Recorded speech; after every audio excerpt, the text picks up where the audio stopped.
Don't you ever once think of the customer? You call yourself a delivery boy? Well, I ain't buying. And just like that, the New England Patriots are back. The Bills had it all, and they lost it all. Seattle dominated, and the Bears came oh so close, yet so far. And Indiana saw there was something in the air tonight. The stars were bright. Fernando, national champions, one of the most dominant seasons we've ever seen. And this is Valley Sports Pod, episode 24. So sit back, strap in, take a ride with us through the valley. When all is ready, Nick, flip that switch.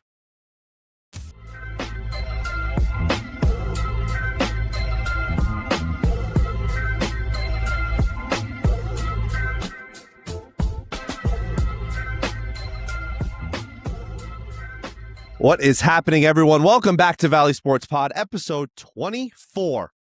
We are here. We're ready to go. It is championship week. I'm your host, George, but you already know that. To my right is Tim. But you already know that. And as always, behind the cam, we got Nick. Nick, how are you this evening? Good.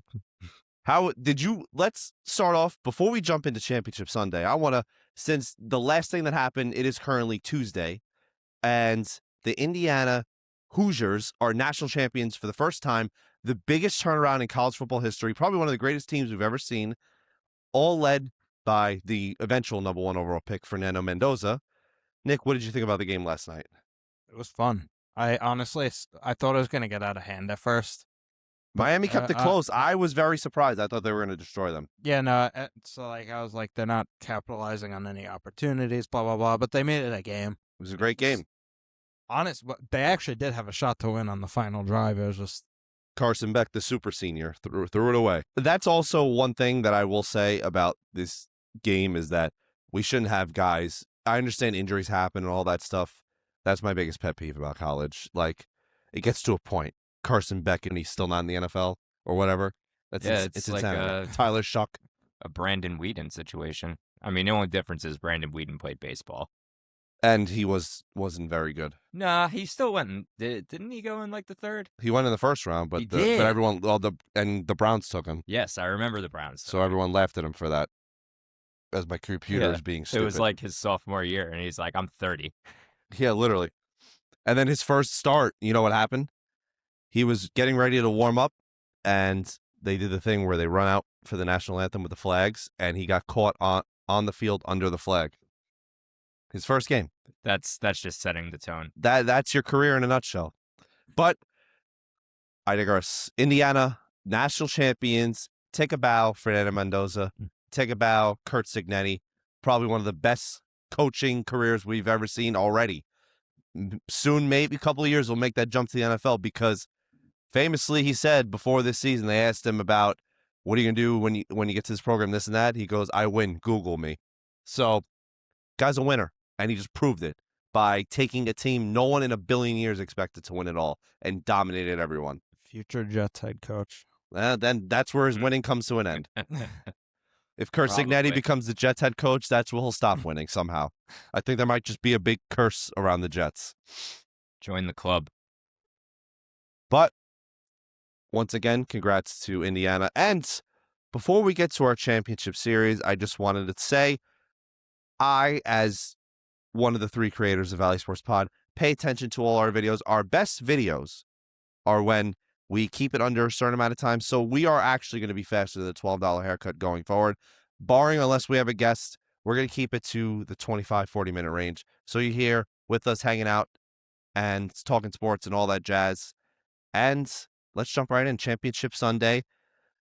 First, we got to talk about the Broncos and how they got here. Overtime against the Bills. Now, I know what all the Bills fans are going to say. Questionable calls. Questionable non-call. Yeah. I kind of agree, actually. I don't know. I think it was an interception. So here's the thing is I do think that was an interception. But what I'm referring to is towards the end of the game when he clearly got held in the end zone, even if it was just a little arm hook, fighting for the ball, it's playoff time, whatever. But are you talking about the pass interference that put them in field goal range? Yes. non-pass interference that Well, put them in the- field goal range the for Bill- Buffalo, the and then they gave Bills didn't get one, and then the Broncos did yes, get like exactly. 1 or 2. They Yeah. got 2, which I'm sorry, but it's like you can't let them, you can't let that go and then not, call it back when it's arguably softer. Like, they got to change the rule because it seems like I can't come up with a real number. I guess maybe like 70% of the time, any underthrown ball ends up being a pass interference because of the way the receiver plays it. yeah, It's actually really obnoxious, and it's kind of like because that play by rule was pass interference, the one that put the Broncos in field goal range to win it. But since it was a bad ball, he jumped back at it, and Tre'Davious White was just early to the ball because the ball was underthrown. It's pass interference because he made a great play, but since the ball didn't hit his hands yet, it's pass interference. yeah, It's just stupid. They got to come up with a rule where, like, if he jumps at him, like the NBA rule, you can't jump at someone to get a call or Yeah, something stupid like that. bait foul. But then you get down another rabbit hole where it's like, okay, when is it they're actually jumping at them? Then it's like a whole flopping scenario. Yeah. It Well, just I gets mean, ridiculous. That has gotten pretty ridiculous regardless. But point being, I think that Denver did deserve to win the game. It just once again has to be the refs get involved in the last 5 minutes. There's 3 calls and they take 2 minutes discussing it each time at least. And yeah, I just think that it shows in other sports when the official swallows the whistle in the last few minutes, it makes for a better sport. I agree. So, No matter the sport. Yeah, exactly. Look how much. I'll give you a great example. The first Chiefs-Eagles Super Bowl. How much better would have been if without the that stupid call, the stupid holding call. Yeah, which again was actually holding, but you don't call it in that scenario. It was shady. It was shady. Holding, George. It was shady. It was interference. I hate saying it. It wasn't a catchable ball, though. That's the thing. You can't really constitute it as a catchable. Catchable. Constable. Shut up. Yeah, but I think that since Denver is now Bo Nixless. Yeah, honestly, that's really annoying and disappointing. It's annoying, but what I was saying to Nick was like, Denver's team is just so good all around that I feel like all he has to do really is play a decent game. RJ Harvey will get a couple touchdowns. They have the receiving, and their defense is disgusting. Now, here's the thing that scares me, is that because New England is going to the AFC title game, but they looked not unaffected, but not very affected by the Texans' defense, which is scary. So it's sort of like, could they just pick through Denver's defense also? Who just got picked apart by Josh Allen. Granted, he did have 5 turnovers. He still put up 30. Okay. I was going to say he turned the ball over a lot. So we can, and plus that's Josh Allen. Like, yeah. Drake Yeah, May, but we also ranked the quarterbacks, and Drake May was, I believe, 4th. Yeah, even if I just don't want to see him play in a Super Bowl. Already? Because I know he's going to at least get 2 before he retires. So we're talking about retire when he's in his second year. Yeah, exactly. I want to, so what we'll do is we'll go through after this next game, then we'll pick the AFC Championship, then we'll do the NFC. So Patriots you could tell from after the 3rd drive, the game was out of the Texans' hands because of how bad Stroud was. So was awful. Can I just say, like, terrible. Am I crazy for thinking I would have benched his ass at halftime after 4 interceptions? I thought they should have put in Davis Mills. How do you not just bench him? He's literally giving you the game away. The defense, they would have been better off if Stroud took a knee and punted it back to them every single time, because he kept putting them in perfect field position. Then their defense is like, we can't stop him every time. Yeah, literally, like, exactly. He really, I don't know if it's just he's not made for the playoffs. He doesn't have what it takes for there, because I do think he's very talented. But this is your 4th year? 4th? 3rd. Well, 3rd? I will say this is all Mike McDonald's fault, the coach of the Seahawks, because he did say the formula to beat Stroud is he can't throw to the left side of the field. And since he put that out there, he's been pretty bad. Did he really say that? Yes, that's what he put out there. And every team has stopped him from being anything close to his rookie year since that. That's kind of embarrassing. Yeah, it really is. It's I not mean, even that's not even like an in-depth report. Like, No. he can't throw to one side of the field. exactly. There was a Yeah. cornerback. It was, I believe, the early '90s. He was a rookie on the Seahawks. I forgot his name. When one of you start like talking, I'm gonna look it up. But he, I think, was rookie of the year in like '92, and then one of the coaches like found out he's not very good at throwing the left side of the field. Rick Meyer won rookie of the year and then fell off a cliff when people found out he couldn't throw to the left side of the field. So maybe C.J. Stroud is the next Rick Meyer. Maybe. And I think this game was the biggest indication of that because if I'm the Texans, do you really want to waste this all-time defense? No.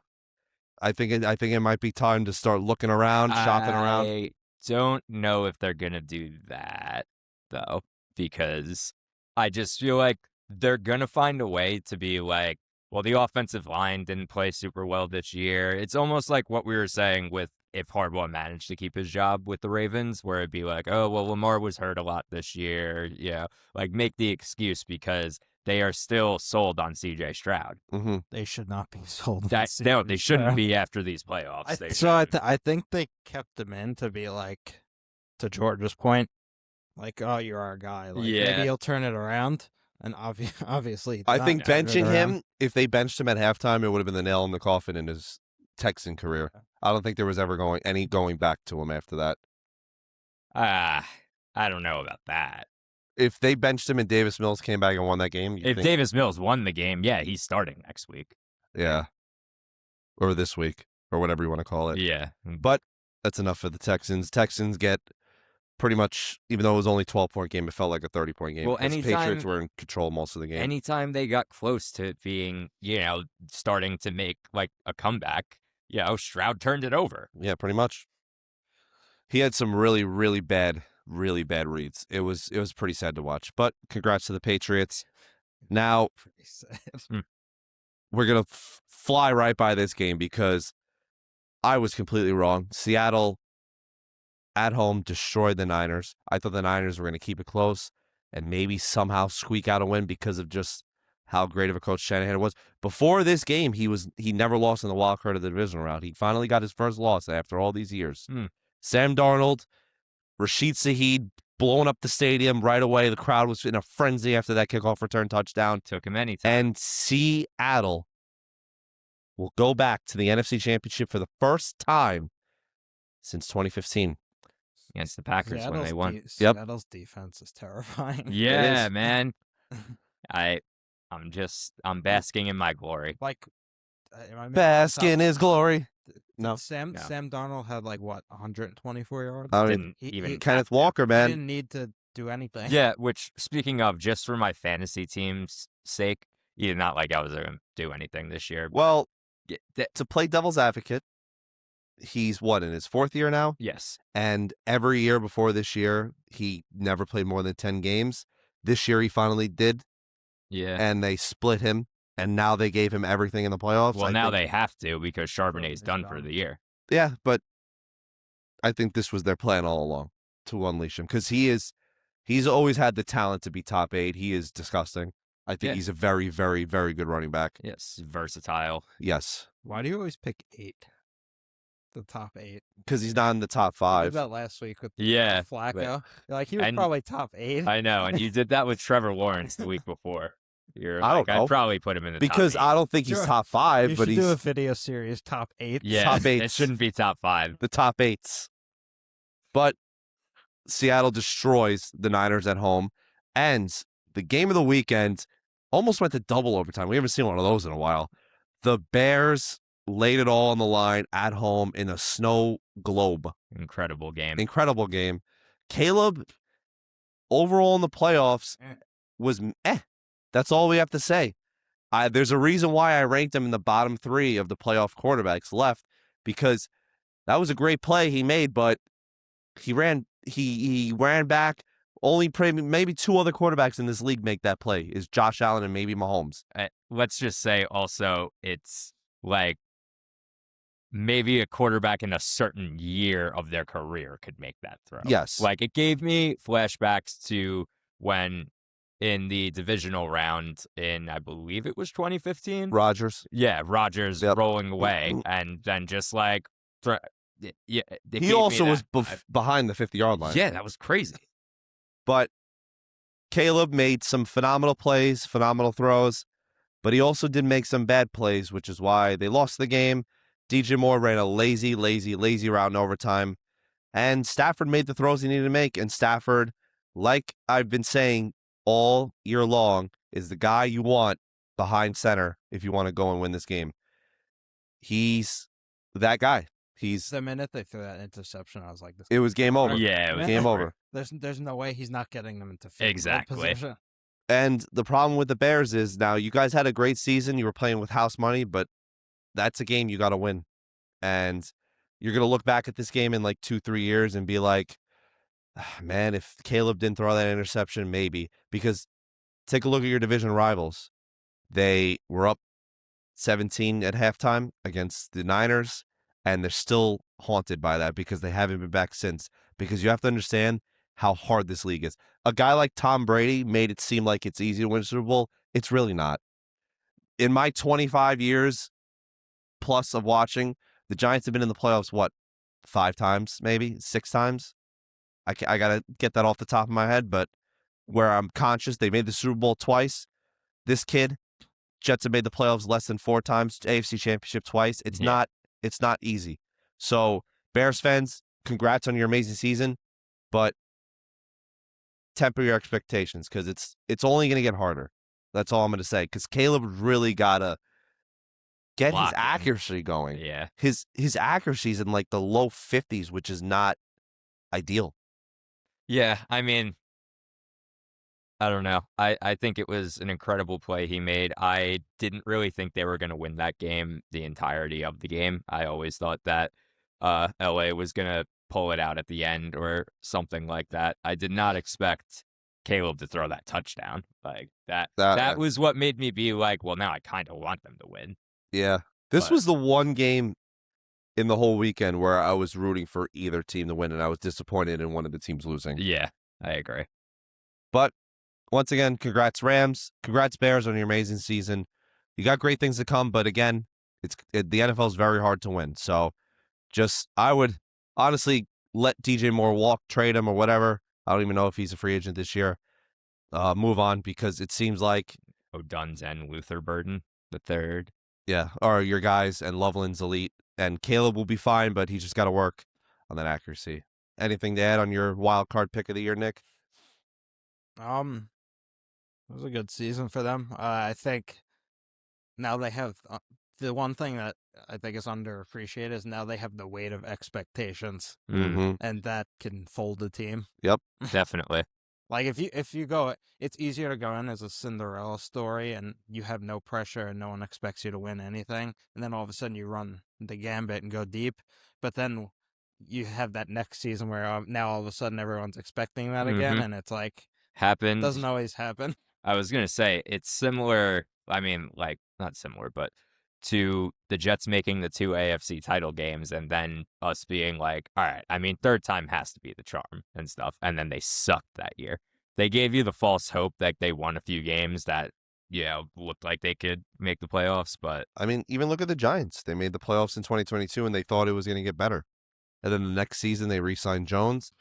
And they get the bricks beaten off them by the Cowboys 41-0 on Sunday Night Football to start the year. God, that was hilarious. So the NFL is such a year-to-year league.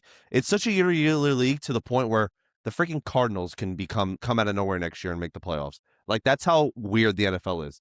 No, you may shake your head, but shit like that happens. Yeah. Did anyone think the Panthers were really going to freaking make the playoffs and give the Rams, who are Super Bowl favorite, the run for their money? Nick did. Well, so did I, but I'm just saying, not many people believed in them. I don't actually believe in them, but I do for the Did jokes. anyone in the life of them have the Jaguars winning 13 games? No, I didn't. Come on. No, I had them as my surprise wild card, technically. Yeah, it's a great pick. Thank you. But let's move on. Last thing for the NFL, we got 2 weeks left because I don't count the Pro Bowl. Pro Bowl's nonsense. Yeah, it's stupid. Patriots, Broncos. Disappointing Bo Nix won't be playing at home, Mile High. It's going to be loud. Might be a little cold. Patriots won't have Gillette Stadium to save them this time. However, without Bo Nix, I don't know. I just can't trust a backup quarterback to come in and really just beat this Patriots team that look hungry. They look ready. Vrabel looks freaking ready to right the wrongs of his last time he was in this position at the AFC Championship. He had to go through Pat Mahomes trying to get his first ring. I don't think he's going to let Jarrett Stidham stop him. I got Patriots to easily win and easily cover. I actually disagree with you because I think that Bo Nix not to be, I wouldn't say he's a system quarterback, but he is not anything special. I'm sorry, he's not. So you can throw a guy in who has a good line and a stellar defense, a good running back, and solid receivers, and they can play and win as long as they're not, turning the ball over constantly or anything like that. So I do think Denver is going to win. I just think that no matter who makes the Super Bowl on the NFC side is going to beat them. Because I just don't think Bo Nix is that guy. Like, I don't think it's going to affect them that much, to be honest with you. I'm very disappointed because my bracket was looking phenomenal. Like my George bracket. Every year I do the George bracket and the script bracket. The George bracket is, right now I'm 3 out of the 4 for the championships, and my Super Bowl is Broncos-Rams. So be great for me if the Broncos win some good money. But I just can't pick a backup quarterback against Drake May and Bake May and Mike Vrabel and the boys and my wild card surprise, my favorite team out of the AFC this year. Pat's all the way, man. And Nick, you got to agree with me here, right? Or are you not a Drake May supporter? I don't think they're good. No, I think he's good. I don't think they're going to blow him out, but I think they'll win a close one. I think the Broncos defense could keep them in the game, but I don't think they're going to have enough to win it. Even in Here's my number one key factor to this game. The Broncos have shown they could be leaky. The Texans didn't show any leakiness, yet the Patriots put up 28 on them. So sort of what I said before. I know. I'm adding the key factor. So the thing with me, and I was telling people this, if the Texans didn't do it, I was like, the Patriots are going to win the AFC. Because I was like, maybe their defense could stop them. And then CJ Stroud happened. Yeah.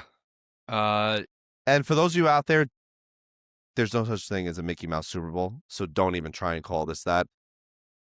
I got it in his head. Yeah, you did. The Mickey Mouse. All right, moving on. Rams Seahawks. Timmy's biggest win of the year. He called them from August. He called the Seahawks to win the division. Home. We are there. They're not CenturyLink anymore, right? It's something else now. They're all corporate branded. Yeah. It's so hard to keep track The of. former CenturyLink Field. The 12th man. The 12th man in Let's Seattle. Just call that. In Seattle, led by a man 1 year ago today was a Viking, getting the brakes beaten off him by the team that stands in front of him, the Los Angeles Rams. I'm going to ride my team I picked in August to win the Super Bowl, Sean McVay and the Los Angeles Rams. As much as I love the Seahawks, and I love Sam Darnold, I love JSN, I can't pick against the team I picked to win the Super Bowl. So give me Rams all day. I'm so torn on this one. I want a great game. So Yeah, I want a great game. Too, yeah. I just want a great game. And I'm happy it's a night game. Yeah. I'm that is a good thing. I will say, thank God, because they flip-flop every year. We got lucky this year. The good games at night. Yeah. So I was actually reading something.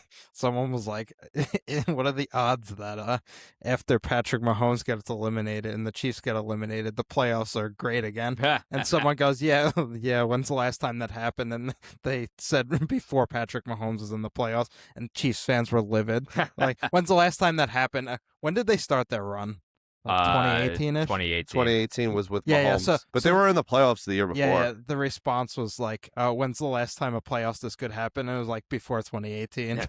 And Chiefs fans were like, you guys are jealous and blah, blah, blah. Fuck off. You. But the playoffs have been good. What? There's been like 2 or 3 kind of games. Yeah. The blowout this weekend sucked. I mean, the Texans game was all right. Yeah, It was okay. We for- wasted high key my second favorite announce group on the Seahawks-Niners game. I thought it was going to be a great game. I love Well- Burkhardt and Brady, I will say. I will say, when it comes down to it, that as much as I love Seattle and as much as I am rooting for Sam so hard because I love him and I want to see him get that ring, but yeah, Stafford knows how to get it done, and he's shown twice that he will come in the clutch and get you to scoring range and whatever. Now, the thing that is throwing me off the most is Seattle's defense, because if they can bring the pressure to him like they can almost any other quarterback, he could get flustered. Staff. Yeah, he's not the most mobile dude. Exactly. He's a dying breed. He's one of the last few, like we always talk about. Play that man on Puka. Can I finish what I'm saying? Because I was not even close to done. Keep going. So I think that they can mess with him, but if Stafford can get the ball away quickly, give it to Puka or Devontae Adams, who can turn a 5-yard pass into a 20-yard gain, I just can't imagine they don't win. And if they don't, I'll be ecstatic because I would love to see Sam Darnold play in a Super Bowl. And I hope, JSN gets the OPOY. But I just cannot.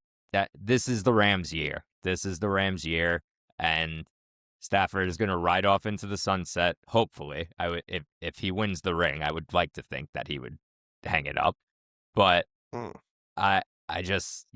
taking the Rams. And like I said, I want Denver to beat New England, and I do think that they will. But even if they don't, I think the Rams are going to just dominate the Super Bowl. I mean, I venture to say, actually, that Seattle or the Rams would dominate the Patriots in the Super Bowl. I don't know.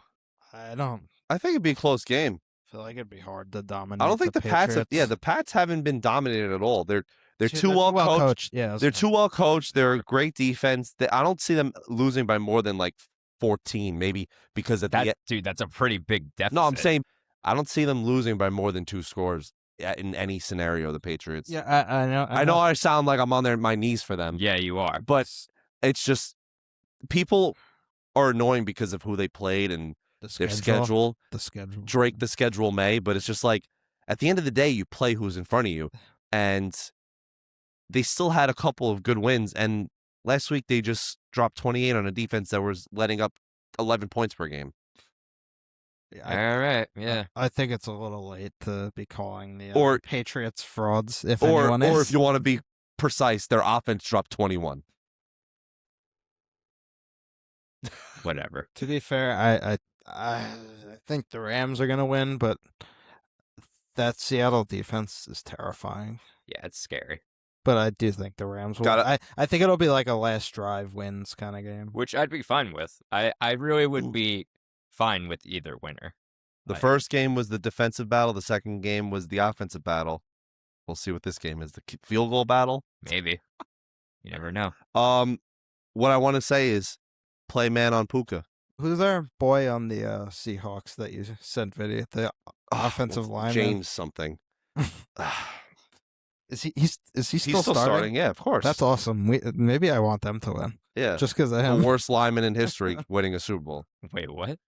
There's a guy on the Seahawks that's notoriously like Just the like worst lets, lineman in the league. lets people like run in, tackles his own guy. It's He- like- He's worse than the guy the Giants played that one week. Where Brent he got, Burns? No, Or- the guy that- not Brent Oh, Burns. no. What the was guy his who had name? What's his James name? Hudson. James Hudson. Yeah. Yeah. He punched him in the face, and they Yeah. were like, he got "Shit." pulled. He got pulled on the first. Yeah. drive. They were like, all right, James, you're gonna go take a seat. He's like, what? He's the first player in 100 years to take that many penalties on a drive. 4 on one drive for the same thing. unbelievable. I feel like the 4th one, he just wanted to break the record, like by punching that guy in the face. I don't know how you're like in the league and doing stuff like that. Like, are you just that bad? Did you see the Chargers hired Undisciplined. Mike McDaniel Oh, they did? for offensive coordinator? Well, at least he's going back to what he's good at. That's actually huge for them. It's really not, though. For them. It's not. George. It's not. That team is never going to win anything. They're in a division now that's way too dangerous. There's nothing that, like, it's the same thing with when they got Harbaugh. Everyone was The like, Broncos quarterback just broke his foot. Yeah. Okay. You think they're going to be back after this? Dude, what did I just say about the Broncos? I think that he could play the same role as Knicks. Then he's not winning 10 games with Jarrett Stidham next year. We'll see. Is he out that long? I don't think Next? so. He broke his foot. He's going to be out for a decent amount. So Fractured is a he'll be break, back. but it's not a serious break. There's still like 7 months in between. Yeah, so he'll be back, right? Yeah, I thought he so broke his foot. a fracture, which is a break, but it's not a serious break. Breaking your foot entirely is bad. Yeah.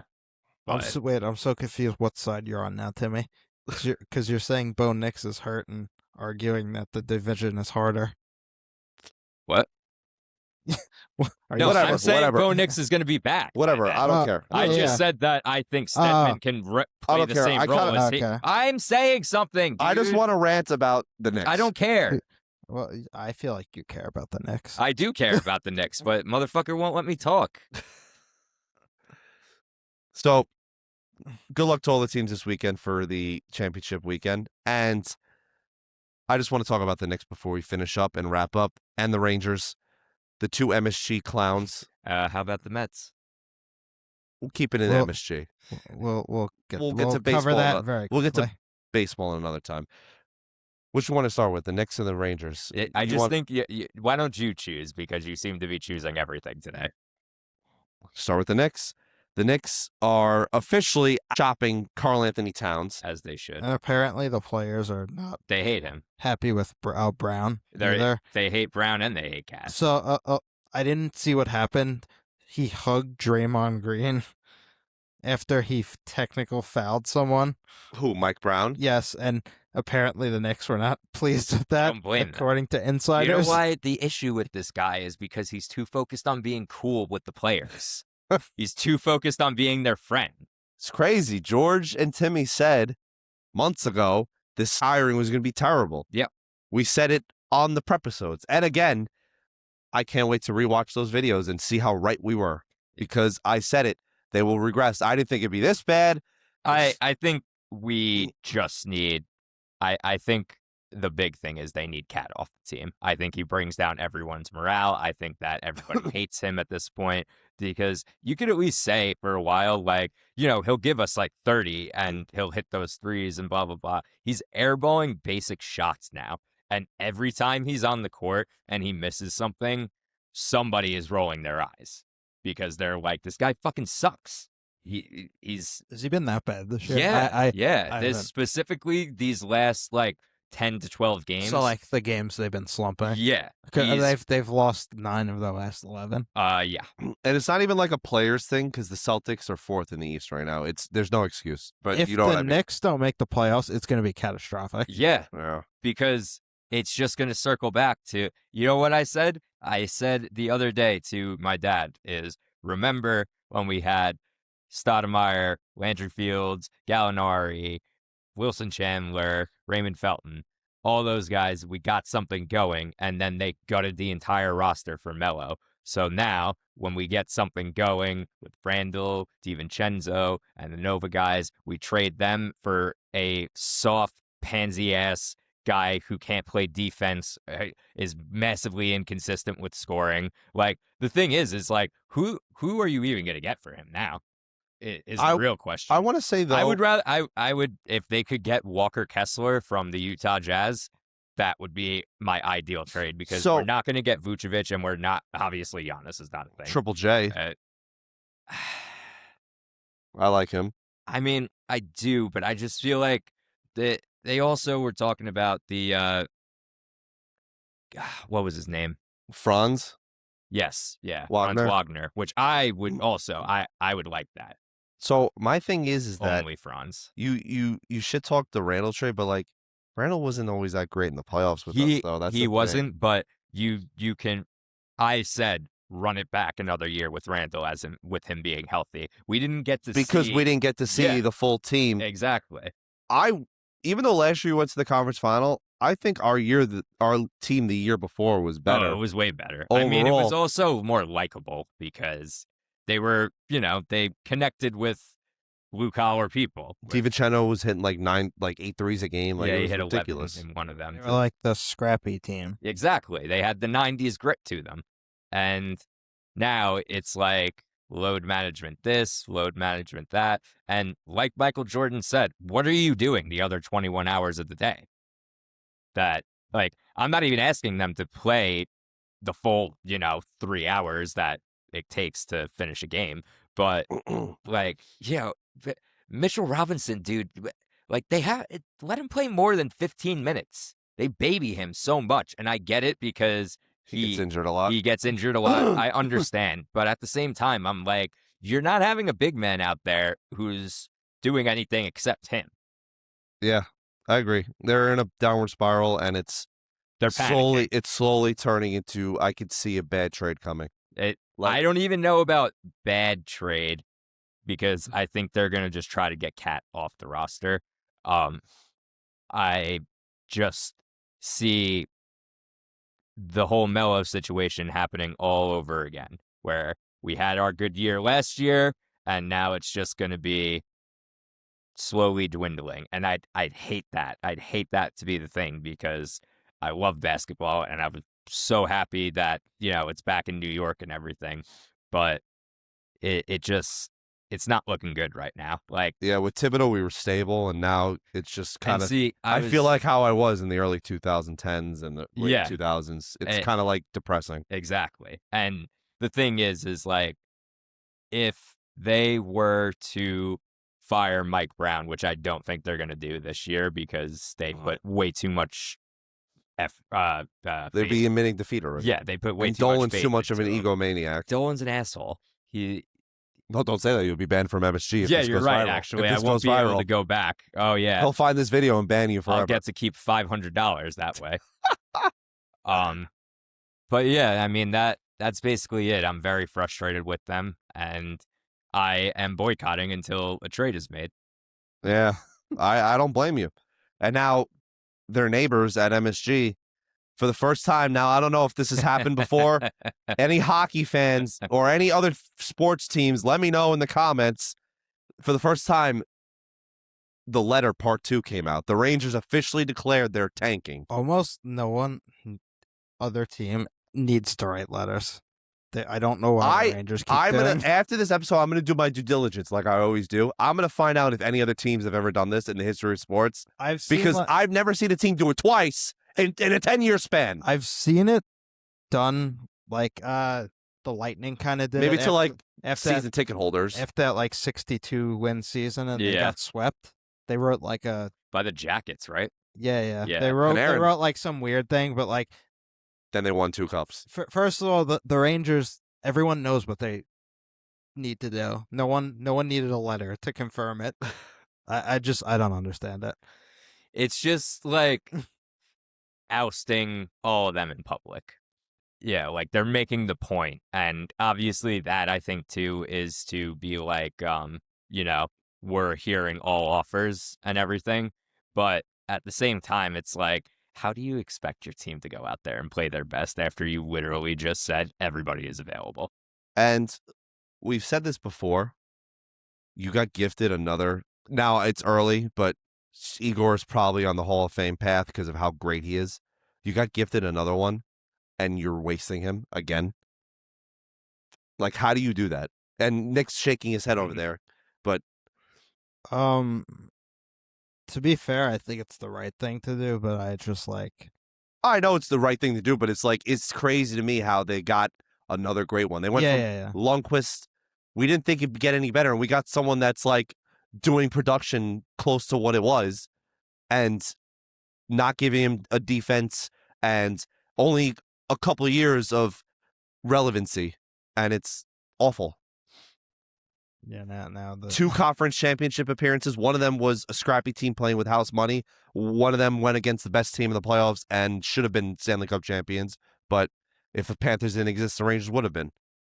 That's the thing. The Rangers are always haunted by that. Yeah. Oh, If this team didn't exist, like literally. in '79, the Rangers had one of their best teams ever, and they happened to run into one of the greatest dynasties ever, the Canadians, Jesus. and no one was beating them. So like Rod Gilbert and all those guys never got a cup or anything. So, something I'll say about that is, I'm sorry, but the other team did exist. There shouldn't be that playing, or well, not even devil's advocate. What I get what you're saying, but I feel like because it's like, no matter how you phrase it, and we would have won if this did it. I don't care. The other team did exist. I know, but I'm just saying, like, you couldn't just luck your way past them. I don't know if Like, you can luck your way. Yeah, that wasn't really a luck your way. Well, I mean, team. It was 2-1 in the series, and they lost in overtime to make it 2-2. They could have easily went up 3-1. Like, that's what I'm talking about. Like, you couldn't just win that overtime game. Like, it's just little stuff like that. Or the LA Kings year, you had to lose all the overtime games. You couldn't win 2 of them. I'll never forget I think it was game 5. No, well, that too. But game 2, Girardi just passed the puck right to the Kings. Yeah. Like, he just whiffed. It was like, and I was like, this is And, like, not good. like remember in game 5, Kreider missed the breakaway, and then, what's his name? Stahl hit the post. Like, you just had to hit the post in overtime. It's like game 5, the longer it went, I was like, oh boy. It's over. Because, like, it wasn't that they didn't try. The Kings were just a better team. Yeah. Like, Yeah. But yeah. Yeah. But Rangers are tanking. Knicks are blowing up. The other part that's funny about it, and I think it actually has to do with James Dolan, is that they called it a retool, not a rebuild, because James Dolan would have a panic attack if he heard the word rebuild. Yeah, of course he would. So they just rephrased it, but we all know what it is. Yeah, Lafreniere is on year 8. He'll be good. By year 20, he'll be a first-line center. That guy's been in the league for 8 years. He's been what was he? 2020, right? 5 years. Yeah, 5 years. I was gonna say. No, I was making a exaggeration joke, but still 5 years. Yeah, no, and he's barely a 3-liner. That's not a good thing. That's showing they don't have faith. Wait, really quick before we finish? Can we go through the last 6 drafts, first overall, and all of them? Lafreniere is by far the worst, right? I'm trying to think. Celebrini, Bedard. Yep. Schaefer this year. Schaefer. Yes. Hughes was 19, so Hughes was before. Yeah. Who was the year after? 2021 was Power. Owen Power. Owen Power is the only one that's like iffy. Still a solid defenseman. He is, but they paid him $8 million, and he's not worth $8 million. He's like the defensive equivalent of Lafreniere. I don't even know if he'll stay with the Sabres long term, because like he's hit like this weird plateau where. The Sabres doing pretty well this year? I'm pretty. Yes, they are. They're a good team. They just hit this plateau where he's like okay and not like developing into anything great. Yeah, I work with a guy who moved from Buffalo recently, and he was very upset about the Bills, but he's also very excited about the Sabres. Maybe the Canadians, Juraj Starfovsky. Yep, he's been better than Lafreniere too. So he was a questionable pick at the time. People were like, "That's weird." And Shane Wright was supposed to go first, but then he fell to 4th, and he hasn't actually done anything since. So obviously they saw something in him. It is interesting, players that drop. Yeah, and like you're like, what are they seeing that we're not that we seeing? aren't? And like sometimes it like the player turns out fine. Other times it's like, what did they say? Yeah, what did they know? Yeah, like a good example of that. I know it's changed sports, but Kyle Hamilton dropped like 10 spots later than he should have been. I mean, he had a little bit of injury history in Notre Dame, but he's a 6'4" freaking safety who runs like a 4.3. Yeah, like, he's crazy athletic.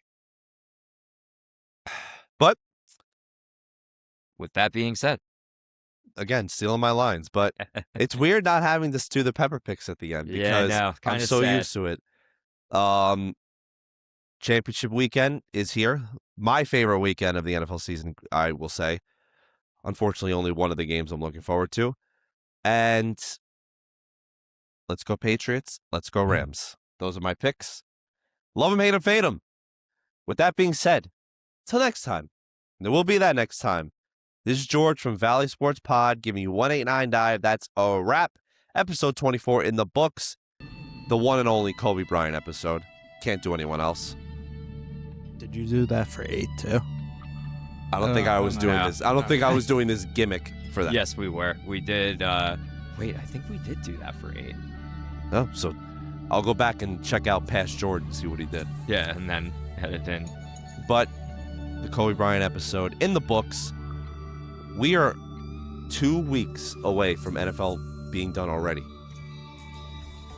Lo and behold, it's already the end of the 2025 season.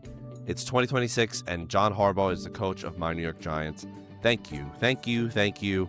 And Timmy, give it to me one more time. Nick, flip that switch. Goodbye.